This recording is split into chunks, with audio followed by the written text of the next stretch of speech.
Baik, Assalamualaikum dan salam sejahtera kepada semua yang menghadiri secara maya program webinar Hub Air Malaysia kali yang ke-18. Dah banyak siri ni, kali yang ke-18 yang dibawakan secara langsung di Facebook GCRF Water Security Hub Malaysia Collaboratory. Untuk makluman semua, webinar ini merupakan anjuran Pusat Pelestarian Alam Sekitar dan Sekuriti Air IPASA, Universiti Teknologi Malaysia UTM, di bawah projek GCRF Water Security and Sustainable Development Hub yang ditaja oleh United Kingdom Research and Innovation UKRI dengan kerjasama Newcastle University. Bagi pihak penganjur, saya ingin mengucapkan selamat datang kepada semua hadirin yang berbahagia, yang berusaha, Profesor, Engineer, TS, Doktor, saudari-saudari sekalian. Baiklah, saya Nur Syamimi Zaidi. Jadi saya merupakan moderator anda semua bagi webinar kali ini yang membawa tajuk pengurusan kualiti air di Malaysia dahulu, kini dan masa hadapan. Jadi bersama kita pada hari ini merupakan seorang saya kira pakar rujuk and expert dalam bidang kualiti air dan permodelan kualiti air di Malaysia. Okay, welcome to Engineer Dr. Zaki Zainuddin. So bila kita cakap pasal modeling, TMDL, dia non others lah. Memang kita akan ingat selalu pop mind kita memang Dr. Zaki lah. Allah. Itulah saya, especially saya. Okey, jadi sebelum kita mula sesi webinar ini, saya rasa elok kita berkongsi serba sedikit short biografi lah doktor berkenaan Dr. Zaki. Jadi engineer Dr. Zaki Zainuddin merupakan pakar pemodelan kualiti air, merupakan seorang pakar rujuk dalam bidang kualiti air yang terkenal. Beliau telah memimpin dan memainkan peranan penting dalam banyak kajian alam sekitar bagi kedua-dua sektor swasta dan juga kerajaan. Dr. Zaki merupakan seorang jurutera profesional bertauliah di bawah Lembaga Jurutera Malaysia BEM, merupakan seorang chartered engineer dengan Majlis Kejuruteraan UK dan Chartered Environmentalist dan Society for the Environmentalist. Beliau juga sering menjadi sumber rujukan pelbagai organisasi mengenai pengurusan kualiti air seperti menjadi ahli panel pakar untuk Jabatan Alam Sekitar Malaysia JAS bagi unit EIA, air dan marine. Beliau juga merupakan penasihat kepada banyak firma alam sekitar dan kejuruteraan terkemuka. Beliau telah mengadakan pelbagai siri bengkel, pelbagai siri ceramah mengenai kualiti air dan permodelan kualiti air baik di peringkat nasional maupun antarabangsa. Dr. Zaki juga merupakan naib pengerusi kumpulan pakar pengurusan tadahan air dan lembangan sungai juga dalam Persatuan Air Antarabangsa IWA. Untuk mengetahui lebih lanjut yang kita sertakan ni hanyalah a short biography, tapi kalau saudara-saudari para penonton untuk nak tahu lebih lanjut akan aktiviti yang dilaksanakan oleh Dr. Zaki, feel free untuk lihat ataupun lawatlah Facebook beliau di bawah tanda nama Zaki Zainuddin. Banyak perkongsian yang Dr. Zaki buat di situ ya. Jadi saya kira tanpa membuang masa, eloklah saya terus menjemput pakar kita pada pagi ini, Engineer Dr. Zaki Zainuddin, untuk memulakan perkongsian beliau. Baik, dipersilakan doktor. Okay, bismillahirrahmanirrahim. Assalamualaikum, selamat pagi. Terima kasih Dr. Syamimi dan IPASA kerana menjemput saya pada hari ini untuk berkongsi sedikit pengetahuan. Jadi saya berbesar hati kerana berada di sini pada pagi ini untuk berkongsilah sedikit pengalaman ilmu berkenaan dengan bidang saya. Sebenarnya saya dah terlibat dalam bidang pengurusan kualiti air ni dah quite a substantial amount of time lah, dah lama lah. Dah lebih 20 tahun lah rasanya, lebih 20 tahun. Of course mungkin ada yang lebih lama daripada saya lah, tapi saya dah dekat 20 tahun. Jadi bila dah kita makin berusia ni, kita makin mengingat apa yang kita dah lalui for the past 20 years, 20 tahun lepas. That's why saya memilih topik ni untuk dikongsikan pada pagi ini. Sebenarnya bila saya susun topik tu, sebenarnya lebih sesuai kalau kita kata pengurusan kualiti air di Malaysia kini. Saya cerita pasal kini dulu dan pada masa lampau dahulu dan apa yang saya lihat mungkin akan berlaku di masa hadapan. Tapi a fair bit of warning dulu untuk orang kata tu the seniors dekat sini. Mungkin some of you memang dah lalui benda ni dengan saya. So this is something yang mungkin you are already familiar with, yang perkara dahulu tu lah. Macam Dr. Zaiha dan sebagainya. Memang dia orang kata the seniors ni dia tahulah benda-benda yang lama. Cumanya orang-orang yang baru, orang yang baru mungkin dia tak familiar dengan apa yang how we started out 20 tahun yang dah lampau dan sebagainya. That's why saya memilih topik inilah untuk berkongsi. Okay, so you can hear me clearly, Dr. Syamimi, boleh dengar jelas? Yes, loud and clear, Doktor. Okay, alright, great. So saya mulakanlah. So pertama sekali saya nak berceritakan berkenaan dengan kita punya standard kualiti air kebangsaan NWQS. So mungkin tuan-tuan dan puan-puan yang dalam bidang pengurusan kualiti air di Malaysia dan dalam bidang pengurusan sungai di Malaysia ni amat familiar lah dengan NWQS ni.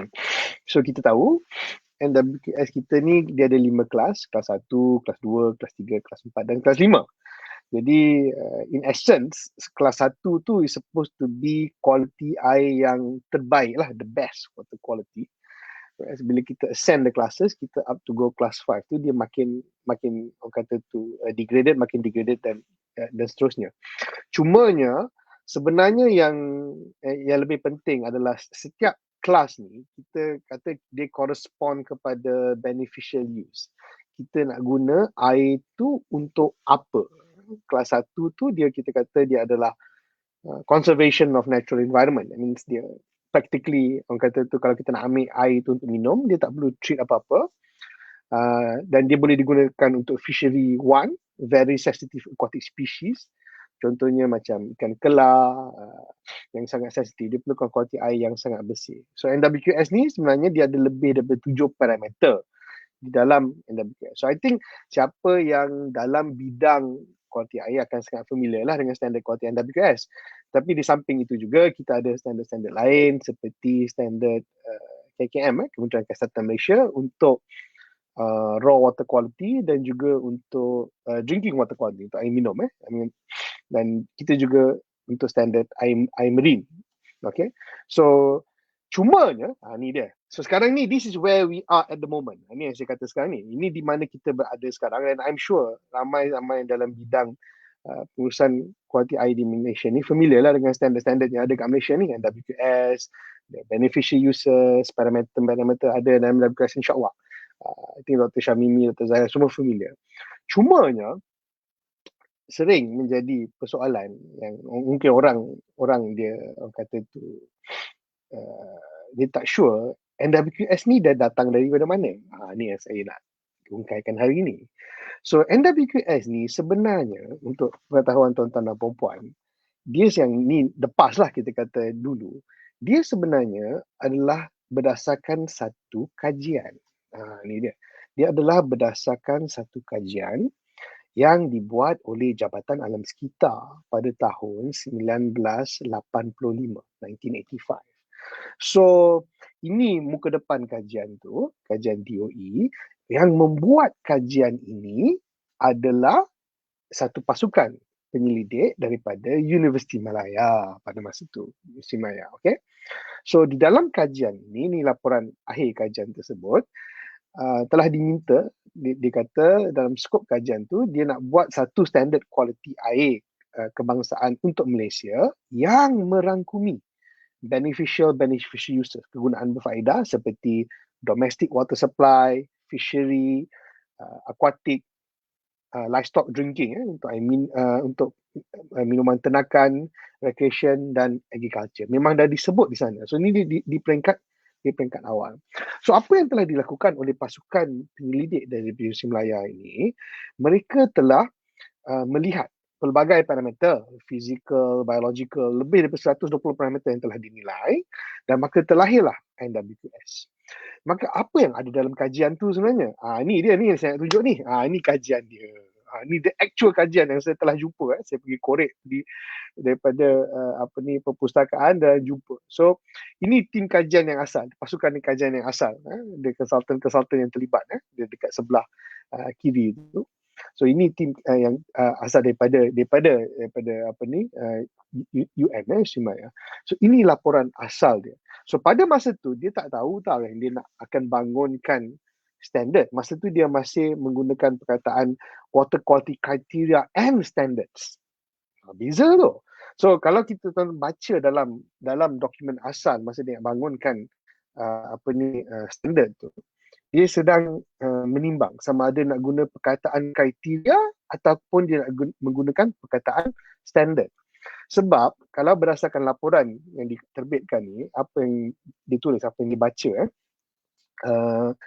perkataan kriteria dan standard tu dia ada legal implication. Sebab bila kita sebut standard, dia ada implikasi perundangan sebab dia menjadi standard.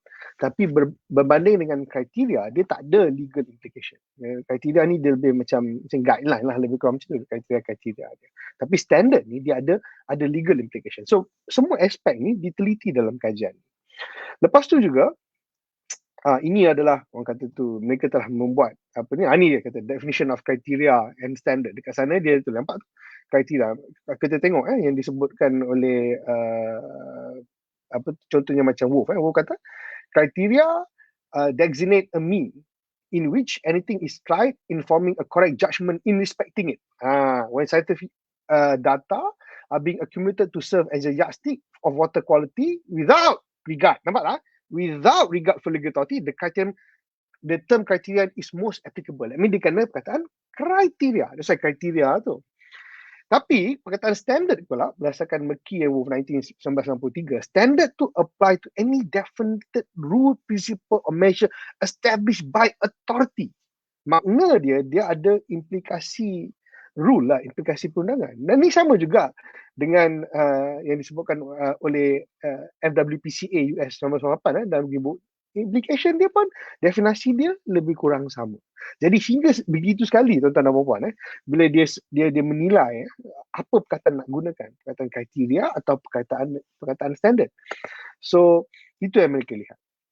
Di samping itu juga, di dalam NWQS juga kita tahu dalam NWQS kita ada kelas 1, kelas 2, 2A, 2B, 3, 4, 5. Actually daripada mana dia dapat inspirasi ni untuk guna kelas 1, kelas 2, kelas 3? Sebenarnya apa yang telah dibuat dalam kajian NWQS ni, mereka telah membandingkan dengan sistem-sistem yang digunakan di negara lain. Contohnya, kalau di Jepun contohnya, dia dah sebut dekat sana standard pada waktu itu standard kualiti air di Jepun. Kelas AA di Jepun, dia kata memang didefinisikan dia. Dia kata water supply class 1. Kelas AA.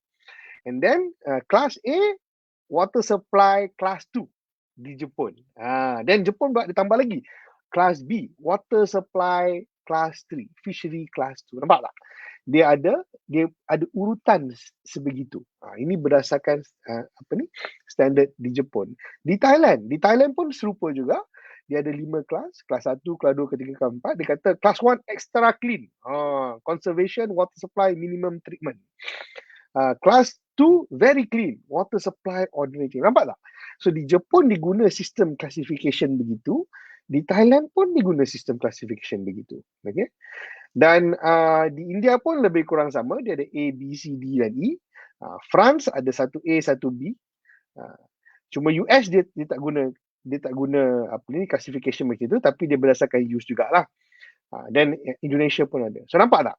So semuanya bila dia nak terbitkan NWQS pada masa itu, mereka telah melihat kepada negara-negara lain dan macam mana negara lain menerbitkan sistem classification dia. That's why bila dia nampak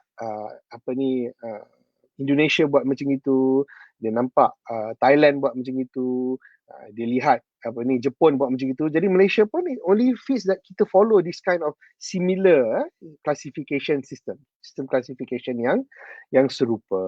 Maka dengan itu maka dan mereka juga memandingkanlah apa parameter yang terlibat. So dia ada BOD dan sebagainya, mereka lihat. Okay, so itu clear. Itu daripada segi NWQS. So kita nampak tak? Sekarang kita tahu. Selama ni jadi jangan selama ni mungkin tertanya-tanya, especially untuk orang-orang yang researcher yang muda. daripada mana datangnya NWQS? Daripada sinilah datangnya NWQS. Because berdasarkan satu kajian yang dibuat oleh Universiti Malaya pada waktu itu, dibuat oleh DOE pada masa pada tahun pertengahan 1980-an. Okay. Cumanya, ini kita kena hati-hati sikit. Kenapa kita kena tahu history ni? Bukan kita kena yang sekarang ni cukup. Tak semestinya kita kena jaga-jaga. Tuan-tuan dan saya tunjuk tuan-tuan dan puan-puan satu perkara. Ini kadang-kadang bila masa tu berubah, kadang-kadang ada setengah perkara tu kita ambil enteng. Saya ambil macam ni kan, ni NWQS punya standard yang saya sebut tadi. So nampak dia kata untuk kelas 2A contohnya, dia kata kelas 2A itu adalah untuk water supply to conventional treatment required. Ini sebenarnya actually tak betul. Tak betul sebenarnya. Sorry. Kelas water supply to conventional treatment itu betul. Yang kelas 1 tu, dia kata water supply 1 practically no treatment necessary. Itu tak betul sebenarnya. Dia kata water supply 1 practically no treatment necessary. Sebenarnya itu tak tepat, sebab kalau kita rujuk pada laporan asal, saya tunjuk dekat sini, dia sebenarnya ada sambungan ayat dekat sana tu. Dia kata, ni laporan sekali lagi daripada NWQS, dia kata water supply 1 practically no treatment necessary dalam kurungan except by disinfection or boiling. Makna dia, walaupun water supply tu boleh digunakan, boleh diambil, boleh digunakan, kononnya boleh diminum terus, tapi masih kena disinfect, masih kena boil. Jadi macam laporan yang di atas tu, sama ni saya nampak yang tadi tu saya ambil yang kat atas tu daripada satu laporan rasmi. Dia tertinggal ayat kat belakang ni. Bahaya tu. Bahaya. Jadi you masih kena disinfect and you masih kena boil walaupun dia adalah water supply, continue to be water supply 1. Itu kita kena jelas. So that's why. So throughout the years ni lah dia. Ni bagi saya dia bahana copy paste. Copy paste tertinggal perkataan kat belakang ni. Habis. Sangat-sangat kata tu berbahaya. Berbahaya. Okey. Jadi itu yang kita dah tengok keadaan sekarang NWQS dan kita dah tengok pada keadaan lampau. Okey, di future macam mana pula? Okey. So masa tu dia keluar disebut sebagai interim dan dia berkata interim tu dah. Okey, di future macam mana pula? Okey. So apa yang telah berlaku, sebab NWQS ni pun dia sejak daripada 1980-an, satu kajian untuk review, untuk update NWQS sebenarnya telah siap pada tahun 2020 sekitar 2021. So kajian tu telah disiap, telah dibuat oleh Jabatan Lands kita. So kita tengoklah nanti apa hasil kajian tu. So yang cuma yang saya boleh bagi tahu, dia ada inisiatif untuk modernize, untuk revise NWQS tersebut. Okey, jadi itu daripada segi NWQS. Now kita lihat daripada segi regulation pula. Okay, regulation when it comes to pollution regulation. So kita semua tahu di Malaysia kita ada EQA 1974 yang mengawal discharge wastewater ke dalam sungai. Discharge water ke dalam sungai. Kita ada ni ramai familiar, mungkin Dr. Syamim before familiar, kita ada standard A dan standard B. So kita ada contohnya peraturan kumbahan, effluent regulations 2009 dan juga kita ada industrial effluent regulations pun tahun 2009. Dan juga kita ada regulation lain, contohnya macam enactment Lembaga Rosai Selangor 2012, Lembaga Air Sumber Negeri Kedah 2017 saya, untuk kawalan pencemaran. Cumanya sebelum kita ada enactment 2009 perubahan pada 2009, tahu atau tidak, especially mereka-mereka yang sebenarnya kumbahan dan industri tu dia digabungkan di bawah satu regulation. Dipanggil Sewage and Industrial Effluent Regulation 1979. Dan masa tu inilah parameter dia. So dia sama juga, dia ada konsep standard A dengan dia ada konsep standard B. So ini regulation yang dulu, ni sebelum amendment dibuat pada 2009. So ni semua parameter dia. So sama juga standard A, kalau dia discharge dia tu is located upstream of a water intake, maka mereka kena comply pada standard A. Kalau dia discharge downstream of a water intake, dia kena comply pada standard B. Cumanya beza utama antara regulation yang dulu ni dengan regulation yang sekarang yang sedia ada ni, kalau kita tengok sekarang ni apa yang mereka telah lakukan, mereka telah ceraikan sewage dan kumbahan kepada regulation masing-masing. So dan juga untuk tapak pusat sampah, licit transfer station dan landfill. So dia pecahkan pada 3. So cumanya kalau kita tengok beza dia, kalau yang sewage regulation yang sedia ada ni, parameter dia tak sebanyak macam regulation yang dulu. Sebab kalau regulation yang dulu ni, dia sewage, dia kena monitor sampai heavy metal semua pun dia kena ikut sekali. So cumanya di bawah regulation yang baru ni, dia untuk kumbahan, dia lebih fokus kepada parameter organik. Ya, logik lah sebab dia fokus pada parameter organik, sebab daripada kumbahan tu, dia lebih bersifat organik. Dan manakala industri dia kekal, dia tambah parameter dia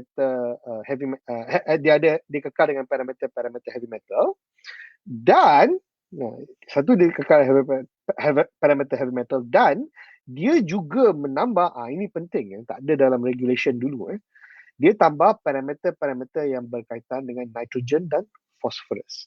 Tengok contohnya macam dengan kumbahan kan, kita ada nitrogen ammonia, kita ada nitrogen nitrat kan, dan kita ada phosphorus. Kita regulation yang dulu. Regulation yang dulu untuk kumbahan, dia tak ada parameter ammonia. Parameternya was not listed. Even parameter nitrate pun tak ada, phosphorus pun tak ada untuk switch regulation. Untuk industri pun mereka telah menambah parameter ammonia. Untuk industri pun mereka telah menambah parameter ammonia. Tengok bahawa regulation yang baru, yang 2009 lah, baru lah, dia telah menambah parameter ammonia untuk standard A dan standard B. Jadi ini perubahan, nampak tak evolusi perubahan regulation tu daripada 1978, mereka evolusi dia, mereka telah berubah kepada yang 2009 dari segi penambahan parameter dan dari segi rasionalisasi parameter. So itu jelas. So this is something yang kita kena appreciate lah, macam mana regulation tu telah berubah. Cumanya sekarang ni, what does the future hold? Masa depan macam mana? Okay. Ini yang tadi Dr. Syamini sebut tadi tu. Bagi saya, kalau kita nak cerita pasal masa depan, kita pasal pollution control, kita tak boleh lari daripada konsep yang kita sebut sebagai TMDL. TMDL ni adalah the way forward sebenarnya. Sebenarnya bila saya sebut TMDL ni masa depan pun, saya rasa kadang-kadang malu juga. Sebab TMDL ni, kalau di Amerika, di US, dia telah praktikan selama berdekat-dekat lamanya. Kita kat Malaysia je kita berpraktikan konsep of TMDL ni, which is di mana kita nak melihat beban pencemaran pada peringkat makro, at the macro level, at the catchment level, pada peringkat lembangan sungai. Okay. Jadi dan saya juga percaya untuk wujudkan TMDL ni di Malaysia ni, sangat-sangat penting. Kita mesti ada apa yang kita sebut sebagai water quality targets. Ini saya pernah sebut dulu. Kita mesti set target untuk river water quality. Sebab apa yang kita buat sekarang ni, kalau kita lihat regulation yang sedia ada, kita ada standard A dan kita ada standard B. That means untuk apa-apa premis yang mengeluarkan bahan pencemar, dia punya kerja dia kena comply dengan standard A dan standard B. Tapi hatta kalau dia comply dengan standard B sekalipun, kalau beban pencemaran di dalam suatu lembangan tu terlampau banyak, mungkin kualiti air sungai itu tetap terjejas. Dia tetap mungkin terjejas. Walaupun dia mematuhi standard A, standard B. Ataupun kalau sungai itu terlalu kecil, dia juga mungkin akan terjejas kalau beban pencemaran tu terlalu besar. Banyak sangat sumber pencemaran tapi sungai itu kecil. Saya ambil contoh lah. Mungkin contohnya macam Sungai Skudai di Johor. That's an interesting example. Sungai Skudai itu ada banyak dekat UTM dekat UTM kan, ada banyak punca pencemaran dekat dalam lembangan Sungai Skudai itu.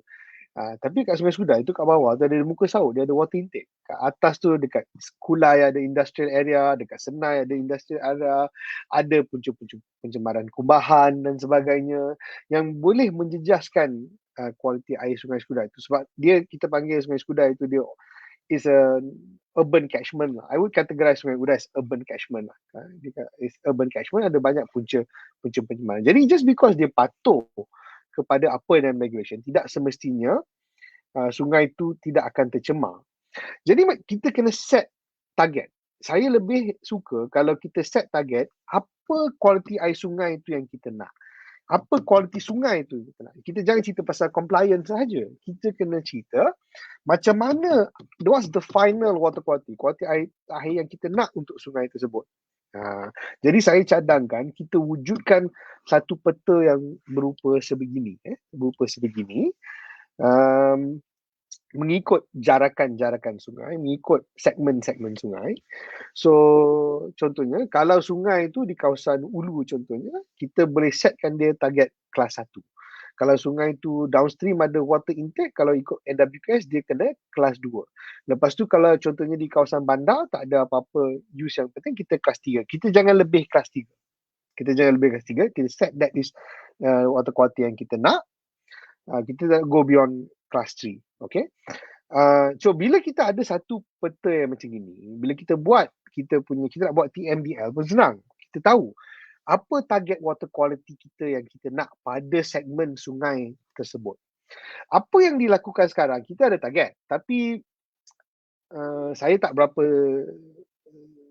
setuju 100% dengan approach sekarang ni. Apa yang dia buat, dia nak macam contohnya macam kelas 2 tu, dia nak kelas 2 tu untuk keseluruhan sungai.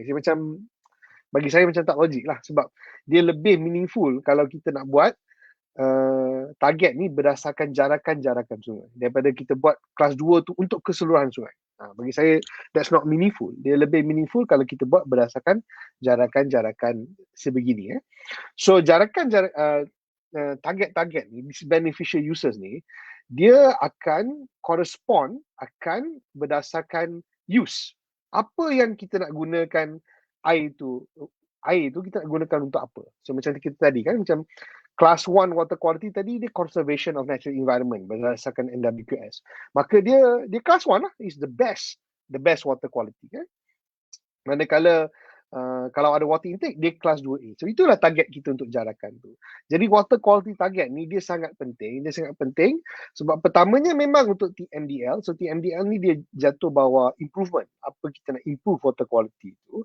Tapi juga target ni juga penting untuk preservation, untuk memelihara water quality. Sebab apa tuan-tuan dan puan-puan? Di Malaysia ni, dalam pengurusan lembangan sungai, terdapat banyak agensi yang terlibat dalam pengurusan lembangan sungai. Dan isu dia, bila ada banyak agensi yang terlibat, kadang-kadang setiap agensi tu, antara agensi tu, dia tak pasti apa sebenarnya kegunaan sungai tersebut, apa water quality yang hendak dicapai.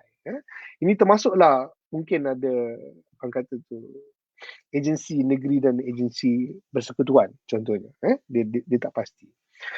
Tapi untuk water quality target ni menjadi kenyataan, dia mesti ada kerjasama. Ini jelas mesti ada kerjasama dan yang oleh pihak negeri. Pihak negeri sangat penting sebab di bawah perlembagaan kita, water resource, sumber air ni dia di bawah negeri. Jadi untuk water quality target ni menjadi kenyataan, pihak negeri kena orang kata tu take the lead lah, Dan alhamdulillah, contohnya macam di Selangor contohnya, sebab saya dah cakap benda ni di banyak tempat. Di Selangor contohnya, saya nampak lembaga urusan air Selangor dia dah mula buat map macam ni, water quality target untuk lembangan-lembangan sungai tertentu di Selangor. Okay. Alright, sebab kita masa tak banyak lagi. Okay, itu yang daripada segi orang kata tu regulation. Now saya nak cerita pasal monitoring network lah, dan special studies. Okay, pada zaman sekarang ni tuan-tuan dan puan-puan, sebenarnya kita punya water quality monitoring network di Malaysia agak canggih juga tau. Agak canggih. Kita ada pengawasan yang dibuat untuk tujuan alam sekitar, that means environmental reporting. Dan juga kita juga ada pengawasan yang dibuatkan sebagai early warning system untuk river pollution, untuk pencemaran sungai dan pencemaran air marin. So ada berbagai agensi yang membuat pengawasan kualiti air di Malaysia, sama ada di peringkat persekutuan ataupun di peringkat negeri. Kita ada Jabatan Alam Sekitar, kita ada Jabatan Saliran, JPS, Putrajaya, Bakat sendiri ada buat pengawasan, Lembaga Urusan Selangor, SMG, NREB di Sarawak, dan ini di badan-badan kerajaan, dan juga ada syarikat-syarikat air macam Air Selangor yang membuat pengawasan. I think tak salah saya SAJ pun ada kot. SAJ pun ada.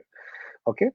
So kalau program pengawasan yang dibuat oleh Jabatan Alam Sekitar, nama program dia dipanggil EQMP, Environmental Quality Monitoring Program. Program pengawasan alam sekitar yang dibuat oleh Jabatan Alam Sekitar yang merangkumi kualiti udara, kualiti air sungai dan kualiti air marin. So program dia agak canggih. Kita ada manual water quality monitoring di mana kita ambil sampel secara manual. Ada 1,300 stesen di seluruh negara yang mereka ambil sampel secara berkala, secara berjadual. Di samping itu juga, kita juga ada online station. Ini canggih ni, sistem online menggunakan sensor-sensor yang hebat lah, yang terkini. Saya ambil contoh lah, untuk river punya continuous program. Dia ada structure macam gini di tepi sungai. Yang dia letak structure di tepi sungai tu, di hujung structure tu ada buoy, di hujung structure tu ada sensor, dan sensor dia berupa sebegini, di mana dia mencerap data kualiti air secara real time. So data tu pula disambungkan kepada dia punya sistem data logger dia, dan lepas tu data ni dipancarkan secara real time.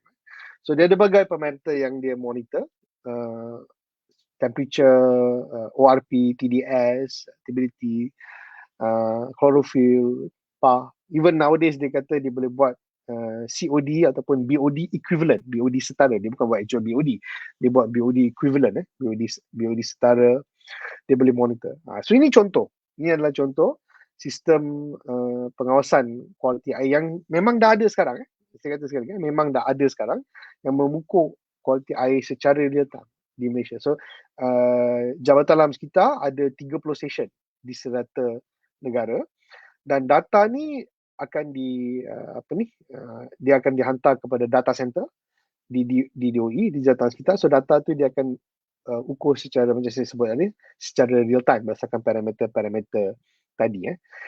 Okey, dan ini siapa yang berminat boleh akses orang kata tu database dia boleh akses WQI di website tersebut, iqms.doe.gov.my, boleh akses, boleh tengoklah.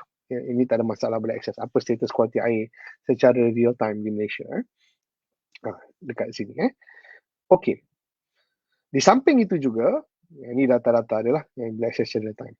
Di samping itu juga, sekiranya berlaku pollution event, insiden pencemaran, data tu dia boleh menunjukkan spike macam ni. Nampak tak dia ada spike kan? Macam ni kan. Spike tu maksud dia ada pollution event. Ada pollution event yang berlaku pada masa itu. Contohnya macam ini, ni tahun 2009 di Sungai Muar di Johor. Nampak tak? Di Sungai Muar di Johor, nampak ada spike dekat sini tahun 2009. So dia kata berlaku peningkatan turbidity, menyebabkan berlakunya spike dekat Sungai Muar tersebut, maka dia detect lah ada pollution incident di sana. So bila ada berlaku pollution incident tu, maka pegawai-pegawai pihak berkuasa boleh turun ke sana untuk membuat pengawasan selanjutnya lah. Ni sekali lagi, ni di Sungai Melaka. Ni ada spike dalam ammonia. Ammonia tu telah spike meningkat tinggi.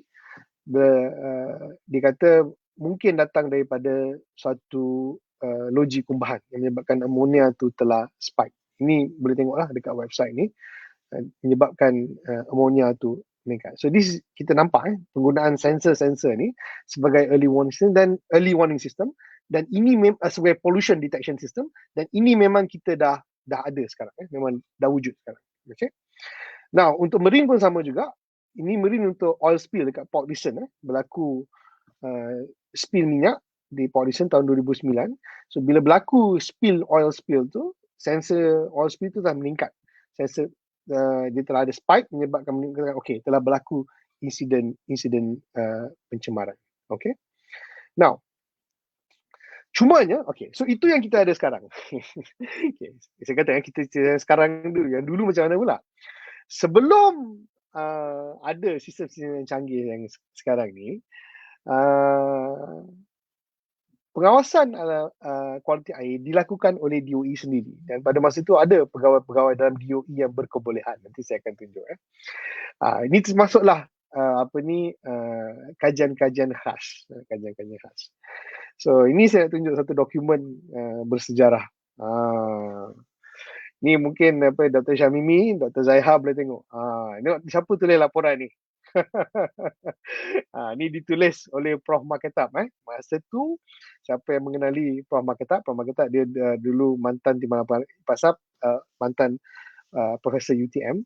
Sebelum Prof. Maketab dia join UTM, dia sebenarnya adalah seorang pegawai Jabatan Alam Sekitar. Dia adalah seorang pegawai Jabatan Alam Sekitar, dan laporan ini diterbitkan oleh beliau pada tahun, dikarang oleh beliau pada tahun 1987 sebelum beliau memasuki UTM. So kalau tengok ayat dia tu memang kenal lah Prof. Maketab tu, ayat kat tepi tu kan, dia kata it is not the intention of the writer to impart highly technical or academic mambo jumbo. Tu memang ayat dia lah. Dia kata academic mambo jumbo. Apa kenal Prof. Maketab tu memang ayat dia. So dia membuat kajian. So kajian ni adalah untuk Sungai Kelang pada masa tu. Okay. Alright. Dan juga of course pada awal 2000 IPASA sendiri pun terlibat dengan kajian-kajian sungai. Contohnya macam untuk kajian Sungai Segit dan Sungai Tebrang. Okay. So ini yang di masa lampau. Future apa pula? Future saya nampak sekarang ni kita ada parameter-parameter konvensional yang kita telah monitor. Sekarang ni saya melihat kita perlu juga melihat kepada parameter yang kita panggil sebagai trace contaminants. Contaminants yang orang kata emerging pollutants. Sebenarnya emerging pollutants tu pun emission normal sebenarnya. Sebab those pollutants are not emerging. Pollutant tu dah ada pun sebenarnya. Mungkin lebih sesuai kita kata contaminants of emerging concern. Contohnya macam PFOA dan PFOS. EDCs. Ini kita kena lihat.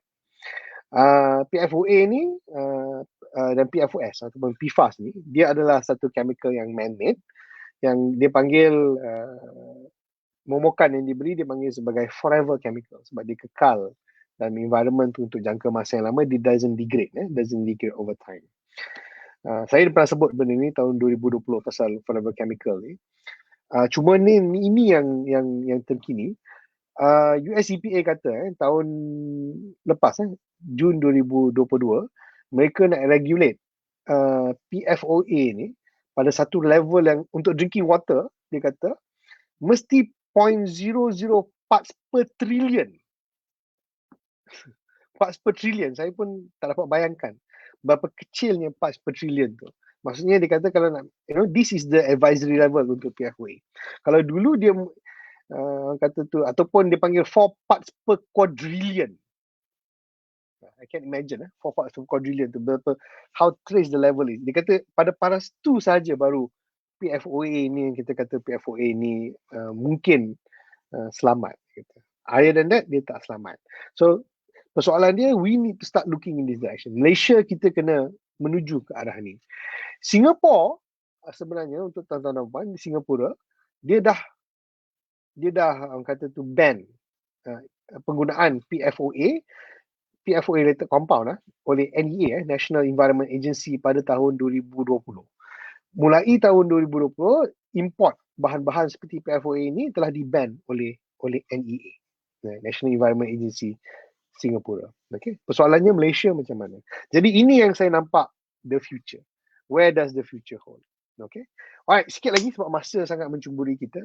The last part is saya nak jelaskan modelling lah. The modelling. Mungkin Dr. Syamimi pun familiar dengan model-model seperti Qual2E, Qual2K, familiar seperti Qual2K, WAS dan sebagainya. Ini Core2K, boleh pergi kepada website Core2K untuk download Core2K untuk run the model. Ini model-model yang digunakan untuk pembangunan TMDL. Cumanya sebelum wujudnya Core2E dan Core2K ni, dia orang dulu tahun in the 80s, bila kita cerita pasal water quality trending, dia ada buat carta-carta macam ni, charts macam ni, contohnya macam BOD trend, bagaimana perubahan BOD tu daripada upstream ke downstream. Daripada upstream ke downstream, macam mana perubahan BOD tu berlaku, dia plot dengan perbezaan DO. So kalau modeling pun lebih kurang macam ni jugalah kan. Kita nak lihat longitudinally macam mana perubahan BOD berdasarkan pollution ke dilution ke, dia tulis macam ni. Ini daripada yang tadi itulah, yang kajian Kelang tadi tu. Ini dari segi nitrate dan ammonia, perubahan ammonia dan nitrate. Apa yang menyebabkan ammonia tu menurun ke meningkat ke? Dia disebabkan tidal intrusion ke, ada increase pollution loading ke. Ini pada tahun 1980-an. Mereka menerbitkan carta-carta begini untuk melihat trending water quality parameters. Dan sebelum wujudnya Core2K, sebenarnya ada Core2E. Core2E. Semalam saya tunjuk suami, saya tunjuk dia interface untuk Core2E. Dia pun tak kenal interface untuk Core2E tu. Jadi sajalah saya nak buka model ni. Sebenarnya ni sebelum ada Core2K, ada Core2E. Model ni sebenarnya dah memang orang tak pakai lagi dah. Tapi saya nak buka model ni, nak tunjuk tentang perempuan macam mana kita buat Core2E dulu. So ini adalah interface Core2E. So ini saya dah install software Core2E dekat sini. So bila kita klik, kita buka Core2E tu, Core2E dia ada interface cantik macam ni. Tak macam Core2K dia tak ada interface. Interface dia dalam Excel. So Core2E dia interface yang cantik macam ni. So dalam Core2E ni contohnya kita boleh buka lah. Kita boleh open file kita. Kita boleh open input file kita macam ni lah. Saya buka satu input file. Ini file contoh Core2E untuk sungai kat sana, Witalakoki River 1994. So apa kita buat, kita tengok screen dia dekat sini. Kita masukkan read system dia, computational element dia, kita pilih apa parameter yang kita nak simulate, kita boleh pilih ni geographical and climate data, ni rich numbers, ni observe data, kita boleh key in temperature coefficient, hydraulic. Dia ada screen lah untuk setiap parameter tu, ada screen dia yang kita boleh masuk. Ni incremental inflow dia ada, headwater source data dia, point source data dia boleh masuk. Okay. So once kita dah masuk semua data ni, kita boleh klik run. Tengok kita klik run. So Core2K akan run di belakang. Dia akan keluar output. Dia tanya, do you want to view the output file? So output file zaman dulu output file dia, kita klik OK tu. Output file dia dalam notepad. Ni notepad, ni Core2K punya, Core2E punya output file. Core2E punya output file. So kita boleh tengok lah dekat sini. Apa output dia. Mungkin Zaiha senyum tengok output file ni zaman-zaman dulu. Ni output file lah. Ni kita ada hydraulic summary, kita ada kat bawah ni water quality lah. Ni output untuk water quality. Macam mana perubahan water quality itu berlaku. So kalau dulu, kalau buat laporan, biasanya akan disertakanlah dengan output file ni sekali lah. Sebab dia ada DO, BOD, organic, ammonia dan sebagainya.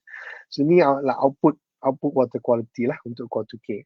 Now, tapi pada masa, untuk Core2E, untuk Core2E. Pada masa sama, kalau kita nak plot graph juga, kita boleh klik graphics dekat sini, contohnya. Kita boleh klik pilih water quality constituents apa yang kita nak nak plot. Kita pilih kita punya starting and ending reach. Lepas tu kita klik run. Kita kena pilih parameter dulu. Saya pilih parameter BOD dan DO. Dan saya klik run. So dia akan tanya apa you want to run. Dia akan terus plot graph macam ni. Nampak? Dia akan terus plot satu graph macam ni dalam Core2E lah. Ni zaman dulu macam mana dia plot the graph.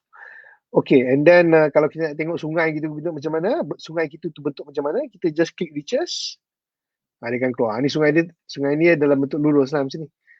Dia lurus je. Ni sungai kita, bentuk lurus. Okay. So this just ni mungkin travelling down memory lane lah for some of you. Sekarang kita tak guna lagi Core2E, sekarang kita guna Core2K. Okay. Alright, so this is Core2E, zaman dulu lah.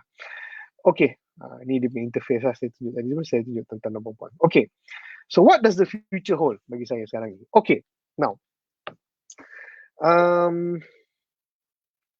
macam saya sebut tadi, dari segi pengawasan, limitation untuk modelling ni has always been data. Untuk buat modelling ni, untuk buat prediction, kita kena ada data yang memadai.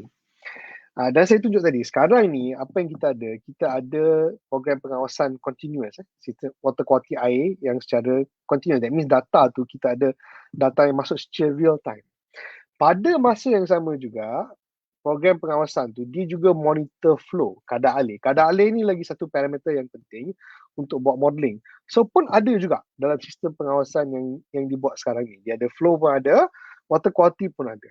Jadi saya lihat kalau boleh di masa depan lebih kajian dibuat untuk menggunakan untuk membuat model yang berdasarkan dynamic ataupun real time model menggunakan time series data yang ada daripada orang kata tu station pengawasan yang ada sekarang ni. So you can key in the data and then you can get a time series punya simulation. So bagi saya that be interesting. Tak tahu lah mungkin Dr. Syamimi ke Dr. Zaiha nak buat. That be quite interesting. Okay, so I think my time is up. So just nice, 9:45. I think I'm on time. Saya diberi masa 40 minit. Saya overtime sikit dari 5 minit, tak apalah. So itu saja daripada saya lah. Okay, terima kasih. Assalamualaikum. Baik, terima kasih banyak Dr. Zaki di atas perkongsian yang diberikan. Saya rasa banyak sebenarnya poin-poin penting kita dapat lihat apa yang dahulu kita dah tengok dah sebenarnya slide Dr. share on the NWQS tu kan. So it's like macam dalam archive dari tu dikeluarkan balik dalam orang kata font pun orang kata typewriter punya font kan. So kat sini ada beberapa take home points lah yang saya dapat highlightkan, antaranya Dr. Zaki tekankan on penetapan target kualiti air adalah sangat diperlukan, I would say the ultimate target, dan ianya tidak perlu mengambil kira pematuhan standard, pematuhan pelepasan effluent semata-mata lah. So we have to take all possible factors untuk menentukan penetapan kualiti air yang terbaik. Kemudiannya dilihat as a kajian TMDL is one of the main important way forward for the improvement of the water quality, termasuklah preservation of the water quality itself. Cuma di sini kita nampaklah kalau di Malaysia per se banyak sebenarnya cabaran-cabaran dalam pelaksanaan kajian TMDL itulah. Kemudiannya kerjasama antara relevant entity, Dr. Zaki juga highlightkan kerjasama erat dengan kerajaan negeri sangat penting dalam memastikan keberhasilan, kebolehcapaian target kualiti air. Also, Dr. Zaki managed to highlight on the early warning system as a pollution detection purpose. Tetapi kalau tengok daripada perkongsian tadi tu, early detection tu is lebih kepada most common, I would say common parameters lah, pollutant parameters. So ianya terhad, limitationnya ada di situ dan perlu dikembangkan lagi lah. Jadi sekarang saya buka kepada sesi soal jawab. Okay, para penonton sekalian, anda semua boleh mengajukan soalan kepada Dr. Zaki berkisar kepada tema perkongsian hari ini dan saya akan bacakan soalan tersebut. Kita kalau tengok dekat Facebook ni, ada satu soalan daripada Encik Muhammad Idrus. Soalannya adalah standard dan pengkelasan sedia ada terlalu fokus kepada air permukaan dan kurang penekanan kepada kualiti air bawah tanah. Jika mengikut pengkelasan sedia parameter-parameter sedia ada seperti logam berat, ferrum dan mangan kurang diambil kira. Perlu ada satu panduan untuk pengkelasan kualiti air bawah tanah, terutama untuk tujuan proses rawatan air minum, untuk pengairan dan juga untuk peternakan perikanan. Pandangan Prof? Okey, terima kasih Dok. Actually, terima kasih kerana soalan tersebut. Sebenarnya betul, saya setuju dengan pandangan tersebut. Cumanya Jabatan Sekitar ada terbitkan baru-baru ni untuk groundwater. Sekejap, untuk kualiti air bawah tanah, dan memang kualiti air bawah tanah tu memang untuk air minum. Saya kena cari mana slide saya ni. Water quality.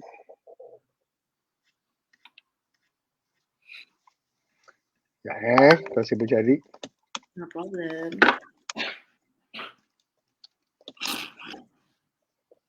Nah, jumpa pun. Sekejap ke? Just Google je groundwater quality standards and index. Saya cuba share lah saya punya. Yang website dia.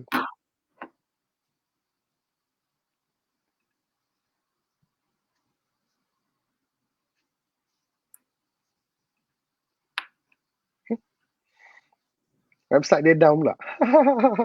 Tapi boleh Google groundwater quality standards and index. Ini diterbitkan oleh Jabatan Sekitar dalam beberapa tahun lepas, dan memang dia fokus kepada drinking water lah. Kan tak ada pun.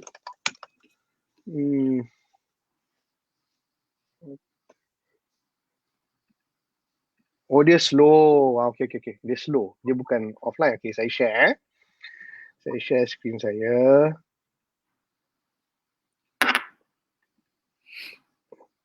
Okay, nampak tak?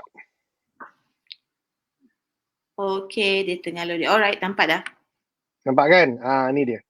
So, dia ada groundwater quality index. Dia ada untuk industrial use ada, untuk agriculture use ada, untuk conventional treatment pun ada.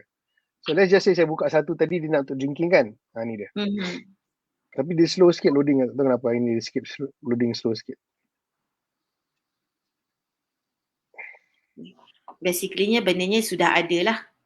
Dia baru jugalah dalam beberapa tahun lepas lah dia dikeluarkan benda ni.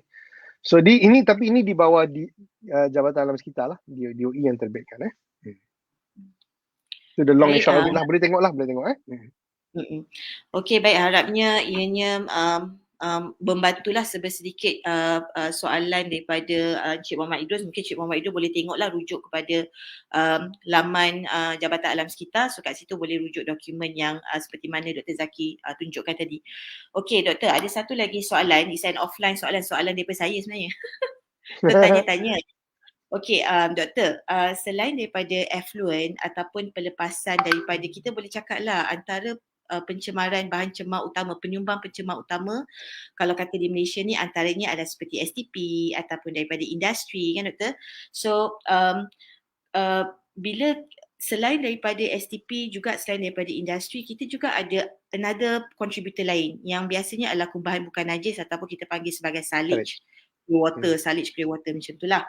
Okey, jadi pada pandangan doktor berkenaan dengan kajian TNDL ni kan, adakah ianya sebenarnya mudah ataupun boleh tak dilaksanakan dengan baik di Malaysia mengambil kira isu salage ini? Okey. Wah, Dok punya soalan advance sebab you involved in TMDL. Tapi tak apa, saya jawab. Okey, dia macam gini sebenarnya.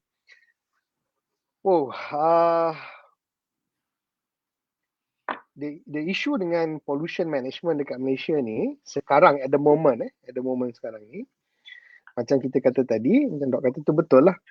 Daripada segi penguatkuasaan perundangan, dia melibatkan pelbagai agensi. Okay? That means termasuklah kawalan pencemaran. Mengawal pencemaran tu dia melibatkan pelbagai agensi. So macam Dok kata tadi tu, bila Dok kata kumbahan, industri, perusahaan sampah. So ini jelas, ini bawah DOE sebab di bawah Akta Kualiti Alam Sekeliling. Tapi bila kita kata cerita pasal kumbahan bukan najis, salage, dia di bawah siapa? Betul. Siapa yang nak kontrol di bawah kumbahan najis? Itu selalu menjadi tanda tanya. Jawapan yang diberikan selama ini adalah mungkin kumbahan bukan najis atau salage ni dia mungkin di bawah PBT, Local Council. Kenapa disebut di bawah Local Council? Apa sebab dia disebut di bawah Local Council? Sebab dia macam ini. Di bawah dalam bahasa Melayu dia pasti, tapi dia Street Drainage and Building Act. Boleh carilah. Street Drainage and Building Act 1974. Sama macam AKAS 1974, Street Drainage and Building Act pun 1974 juga. So di bawah Street Drainage and Building Act 1974, dia jelas mengatakan bahawa tidak sepatutnya ada apa-apa pelepasan air kumbahan ataupun air ke dalam sistem peparitan. Memang tak boleh. Makna dia dalam arti kata lain, untuk drainage system tu, memang orang kata tu tak boleh ada, orang kata tu ada discharge silage lah. Memang tak boleh. So apa yang kita nampak sekarang ni, kalau ada discharge silage yang masuk ke dalam parit, itu sebenarnya illegal. Dia illegal. Dia plain and simple, dia illegal. So makna dia, saya bagi satu senario lah. Katalah di kawasan perumahan contohnya, dia renovate rumah dia discharge masuk ke dalam parit. Kalau PBT nak, PBT boleh ambil tindakan kepada premis tersebut. Kalau PBT nak. Cumanya sama ada PBT betul-betul buat atau tidak, itu cerita lain lah. Tapi kalau dia nak, memang di bawah peruntakan akta tu memang dah ada. Memang ada. Okay, so itu clear. So kalau dia tak masuk ke dalam longkang, dia nak pergi ke mana? Itu persoalan dia. Dia nak pergi ke mana? So that's why sekarang ni untuk kawasan perumahan yang baru, silage daripada kawasan perumahan, dia akan masuk ke dalam kumbahan. Sekali. Untuk kawasan perumahan yang baru. Jadi itu untuk kawasan perumahan yang baru. Okay? Cumanya untuk kawasan perumahan yang lama ni sering menjadi tanda tanya. Macam mana nak upgrade? Itu menjadi persoalan. Nampak tak? Dia quite tricky issue. Macam itulah. Tapi untuk premis commercial pula, panjang cerita dia. Untuk premis commercial pula, contohnya macam kedai mamak, macam restoran, dobi, itu macam mana pula? Itu nak pergi ke mana? Macam mana kita nak menguruskan tu? Sebab dia tak boleh masuk kumbahan, premis-premis tu. Macam mana kita nak uruskan tu? Sebab kita takut dia kena ada, orang kata tu, dia tak boleh masuk kumbahan tanpa ada pre-treatment. Dia panggil kita kena ada ONG filter. Macam itu baru dia masuk. Kalau tak nanti kumbahan tu akan penuh dengan oil and grease. Tak boleh. Jadi itu yang menjadi, itu gap-gap yang ada lah. Baik. Okay, terima kasih Doktor. Kita rasanya ada lagi soalan kalau di Facebook daripada Dr. Syamila. Okay, kita lihat luas sangat aktif dalam pengurusan kualiti air. Bagaimana dengan negeri-negeri lain? Adakah inisiatif yang sama dalam penyediaan bekalan air? Prediction 2030 water shortage in Malaysia. Okay. Terima kasih Dr. Syamila. Good question. Okay, betul. Dia macam gini. Okay, macam mana saya jawab soalan ni? Sebab dia banyak dimensi. Okay, saya mulakan macam inilah. Macam saya sebut tadi, untuk inisiatif kawalan pencemaran termasuk TMDL, untuk ia berjaya, dia mesti ada kerjasama negeri. Kenapa? Sebab kalau kita rewind balik, perundangan utama yang ada kat Malaysia ni adalah perlembagaan Malaysia, perlembagaan persekutuan. Dan jelas dalam perlembagaan persekutuan itu menyatakan bahawa sumber air di bawah bidang negeri. Sumber air, water resource, bukan water service. Water service tahun 2005 dia ada rationalisation di bawah SIA, di bawah tanggungjawab bersama lah lebih kurang, bawah federal dan negeri. Itu daripada segi water service. Tapi water resource, sumber air dia masih di bawah negeri. Jadi kalau tak ada buy-in daripada negeri, maka susahlah nak buat apa-apa. Okay, so itu clear. That's why juga menyedarkan hakikat ini, beberapa negeri telah mengambil inisiatif untuk mewujudkan badan-badan air mereka sendiri. Contohnya macam di Selangor, kita ada Lembaga Urus Air Selangor. Di Kedah, kita ada Lembaga Sumber Air Negeri Kedah. Di Terengganu, kita ada Lembaga Air Terengganu, Laut. Dan setiap lembaga air ni, dia ada enactment dia sendiri. Maksud dia ada undang-undang yang menyebabkan dia boleh tertubuh. Okay. Di Johor ada Bakaj. Saya tahu ada Bakaj, tapi Bakaj dia belum ada enactment khusus untuk Bakaj lagi. Tak ada. Dia lebih bergantung pada enactment negeri. Enactment negeri. Okay. Okay. So makna dia apa tau? Makna dia setiap negeri ni dia ada negeri-negeri tertentu, bukan semua negeri yang dah wujud badan-badan air dia. Tapi betul apa yang Dr. Syamila kata tu, negeri-negeri lain mungkin belum ada lagi pun. Dia tak ada lagi pun, dia tak wujud lagi pun badan-badan air ni. Okay, so kita clear sebab dia punya pembangunan tu untuk setiap negeri tu, kita kata macam mana ad hoc lah. Dia piecemeal lah, ikut negeri lah. Sebab negeri. So macam di Selangor contohnya, macam luas mungkin dia ke hadapan sebab mungkin di inisiatif di Selangor ni dia lebih ke hadapan. Yalah Selangor ni ada banyak isu pencemaran air dan sebagainya kan. So mungkin dia orang lebih proaktif lah kot. Lebih proaktif dari segi itulah. Jadi orang kata tu mana badan air negeri yang ke depan dan mana yang aktif, mana yang mungkin kurang aktif tu bergantung pada inisiatif negeri masing-masing. Cumanya saya sukalah bila saya lihat macam negeri-negeri tertentu macam luas, macam Kedah, macam Selangor, Terengganu, even Johor dah mula ke arah sana. Jadi memang logik lah untuk adakan badan kawal selia, badan air negeri. Tapi development dia lain-lain lah. Development lain-lain lah untuk setiap negeri. Dia tengok kepada negeri lah ya Doktor? Yes, dia piecemeal lah. Kita panggil piecemeal. Dia piecemeal ikut negeri masing-masing. Okey, baik. Terima kasih Doktor atas maklum balas tersebut. So kita ada satu lagi daripada dia punya nama Facebook dia Iskirin. Kat sini saya rasa ini adalah dia punya komen lah. So nanti mungkin Doktor boleh beri sedikit maklum balas. So State Environmental Health Action Plan (SEHAP) yang dikoordinasi oleh KKM diharapkan dapat memelihara kualiti air mentah melalui Thematic Working Group 1 iaitu sumber air. Kerjasama stakeholders amat penting. Ya, betul sebab Syakirin dia Jabatan Kesihatan. Kesihatan. So memang dia involve dengan kajian-kajian kualiti air. Saya pun ada bagi nasihat pandangan pada Jabatan Kesihatan dan juga KKM. So apa yang disebutkan oleh Syakirin tu betul lah. Itu yang dia iterate apa yang saya kata tadi.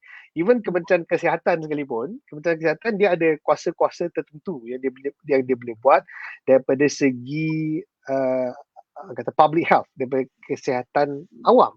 Tapi daripada segi sumber air tadi tu, dia mesti ada kerjasama dengan peringkat negeri.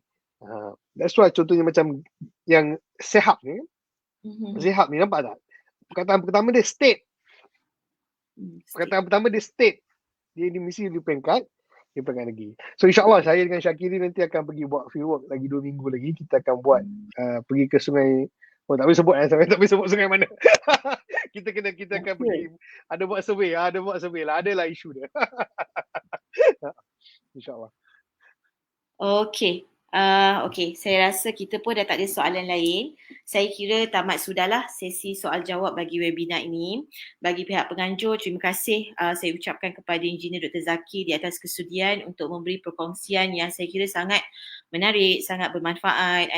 Memang dia berlandaskan kepada apa yang sekarang ni sedang berlaku dan juga menjadi interest terhadap banyak interest kepada banyak entiti, banyak agensi lah, termasuklah kami di peringkat akademia, di peringkat universiti.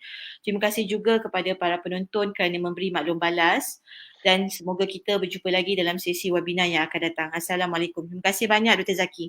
Terima kasih Dok. Terima kasih. Assalamualaikum. Assalamualaikum warahmatullahi.